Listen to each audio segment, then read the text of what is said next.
C'est une nouvelle étape dans le parcours de Dumisani Masilela, ancien commissaire général de l'administration fiscale de l'Eswatini et désormais le secrétaire exécutif de l'Union douanière d'Afrique australe, la SACO. Il a officiellement pris ses fonctions le 1er mars 2026 au secrétariat basé à Namibie. Cette organisation régionale regroupe 5 pays, dont l'Afrique du Sud, le Botswana, la Namibie, le Lesotho ainsi que l'Eswatini et constitue un pilier majeur des économies de ces États membres. En tant que dirigeant du secrétariat de la SACU, cela témoigne de l'engagement de la Namibie envers le processus d'intégration régionale. Nous avons discuté de plusieurs questions très pertinentes concernant la région elle-même en matière d'intégration.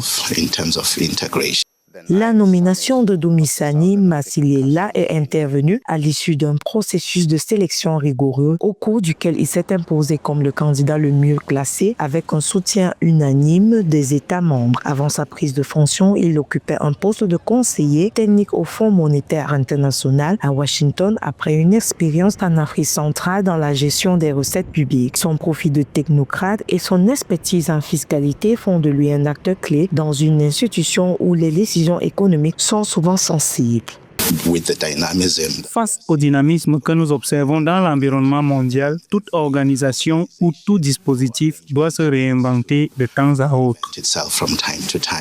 À la tête de la SACU, Masilela devra relever des défis majeurs. L'organisation la plus ancienne union douanière au monde est confrontée à des enjeux complexes liés au partage des revenus, aux politiques tarifaires et aux mutations du commerce international. Dans un contexte de tension économique globale, sa mission consistera à préserver la cohésion entre les pays membres tout en renforçant l'intégration régionale et les capacités industrielles communes.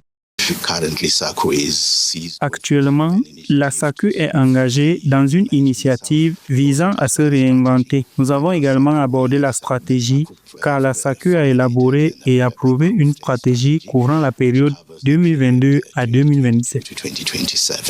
Avec ces nominations, il incarne une nouvelle génération de dirigeants africains issus de l'administration publique et des institutions internationales. À la tête de la SACU, il porte désormais la responsabilité de consolider un espace économique régional stratégique tout en inscrivant son action dans une dynamique de réforme et de modernisation.